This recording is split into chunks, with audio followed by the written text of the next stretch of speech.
Three things required for a spiritual success: attitude, attitude, and attitude. What sort of attitude one must have? It is like lover's passion or lover's state of heart.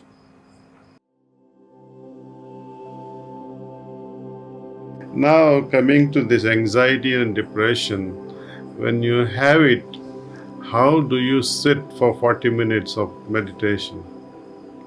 So, this question is something like, when we making a deal with the child is running a fever of 102 degrees, and your daughter or granddaughter argues with you, mommy, I will take only 2 drops of this medicine. Would you agree with that? Of course, you will agree and say, okay, why not 2 drops? I'll give you 2 drops, and you will cheat and say, okay, let's finish this. And instead of 2 drops, you will give a complete, proper dose as a mother. Now, here, the mother and the taker, both are same individual, myself. Your conscience is your mother. Your desire is yourself. And you say, oh, I can't. The very thing that can cure meditation, you're trying to postpone it, and you want to take 1/10 of a dose. And even that will not work, because meditation to me is not about time. You can meditate for 1 hour and don't get a single bit of transformation within you. But people like Babuji, who would meditate for 2 minutes and dive to the deepest level of their consciousness, within 2 minutes they resurface again. So idea of meditation is to go as deep as possible in a very short time. And we need to cultivate certain attitudes towards the practice, because practice is hardly 95% towards our success. And I tell you, in the business world, what are the 3 requirements for a successful business? They say, the retail stores, about the retail store's success, they say location, location, and locations. If you have a pharmacy or a drugstore right in front of a hospital, it has greater chances of being successful than a pharmacy in a remote village. It will be disastrous. Likewise, 3 things required for a spiritual success: attitude, attitude, and attitude. What sort of attitude one must have? It is like lover's passion or lover's state of heart. When we were all teenagers, remember the crush you had on the other person.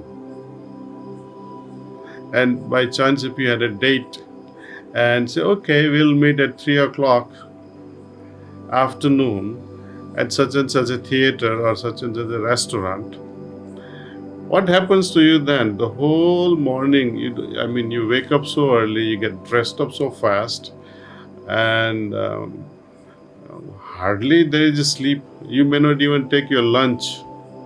The moment you try, your mommy gives you lunch, you say, no, mommy, I'm not hungry.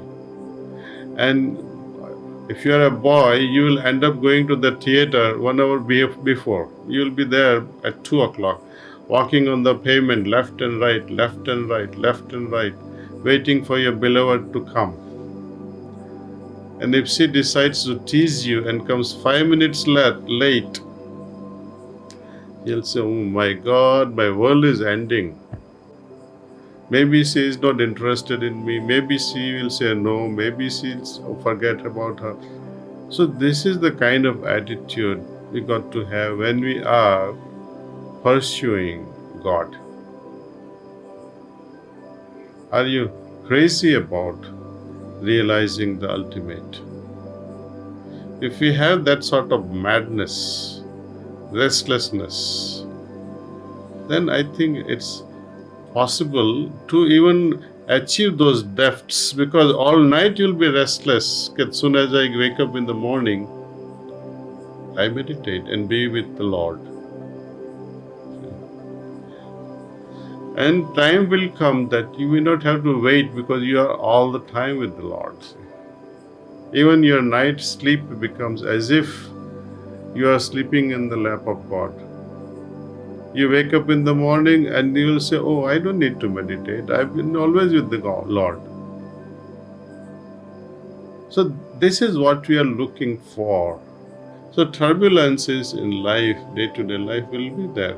Turbulence even during meditation will be there. When the preceptor is giving you a sitting, and within 5 minutes you feel, oh no, a lot of thoughts are coming and my back is hurting and I'm so uncomfortable.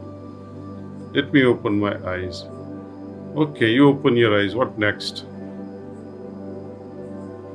So might as well close your eyes and go through the process and see what really happens. Accept the situation for 20 minutes, 30 minutes. If thoughts bother you so much, there are things like this you can do, you see. Especially people who are depressed and having anxious mind.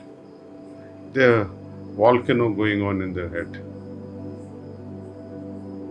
Especially if you are meditating, you will chase the tail of all those thoughts like mad persons. Nothing wrong with it. Constantly keep reminding yourself that, oh, I'm meditating. If thoughts overwhelm you again, then what do? Breathe deeply. Hold your thought and have attention towards the heart. Okay. If that also doesn't help, gently open your eyes and look at the sky. And gently close your eyes again. So few things like that can help. Or pick up one book that you would like to read. Read it for 5 minutes, like things like Whispers, or or literature, or any spiritual literature. You read for a few minutes and then again close your eyes and see what happens. We have been talking about connecting with students, connecting with faculty, connecting with the owners, connecting at all levels, connecting with the universe. That's the whole purpose of yoga. Now, how to do it?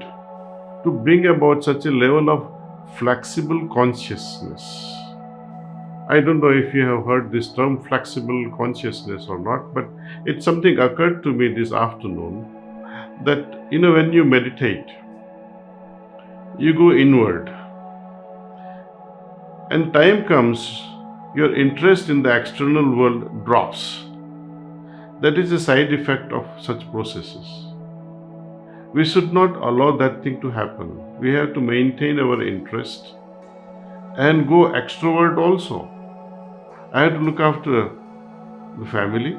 I have to go out and earn money, whichever means honestly adopted by us. So there is a inward journey as well as the outward journey. Just as there is a subconscious, there is a superconscious. We have to focus on this consciousness. Even the great Swami Vivekananda talked about consciousness, and he says the purpose of any education, he generalized it in best possible way you can imagine, that the purpose of education is to free your consciousness. Free it in such a way that the small layer which is sandwiched between the two giant oceans can get an opportunity to expand. Imagine our available consciousness now. How is it? Okay. If we get a chance, we close our eyes and we meditate, and if we get into super consciousness and also go within ourselves deep within ourselves and feel those things. It is not that we want to become zombie or become unconscious or stone-like. No, we don't want such a Pashan Tulya, stone-like samadhi state where you lose all the awareness. No, that will be a terrible thing. We want to arrive at the fourth level of consciousness in a very easy way, without trying hard, see. Even the third level of consciousness, when we try, it doesn't come so easily. Do you know what this third level of consciousness is? It is sushupti, deep sleep. Try to fall asleep. When you come home and say, oh, I need to sleep and I want to fall asleep in less than 10 minutes. More you try, that consciousness of deep sleep will run away from you.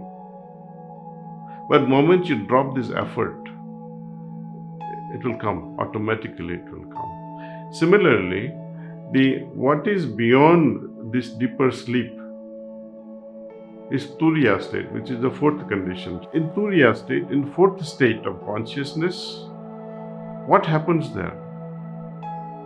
We go so high with our consciousness, surpassing susupti, means deep sleep, but you are still aware. You get the picture? For example, if you have this EEG probe on your head and you measure the consciousness scale via EEG, electroencephalograph, you will see that, earlier it was moving fast. As the dream state arrives, it slows down the wave, and then you enter into a delta wave, which is almost 3 or 4 cycles per second, which is a deep sleep state. In the deepest level of meditation or in a higher level of a superconscious state, you will get this wave as if you are sleeping, but you are fully aware. You are so relaxed as if you are sleeping, but you are fully aware. So this is the beauty of effective meditation, because there are meditations and meditations. And I guarantee to all practitioners or all those seekers who like to experience this, I can grant them the experience within 3 sessions. Within 3 sessions, you will have this experience. And this is made possible through a special technique of meditating on the heart with the help of yogic transmission. It's very simple, very easy. What we have to do later on when we meditate, please remember this process. We simply close our eyes and gently have a very light inward attention that my heart is being filled with the source of the divine light. And we remain with this thought. The rest of the work is done through this yogic transmission, which one feels. It is not a make-believe thing.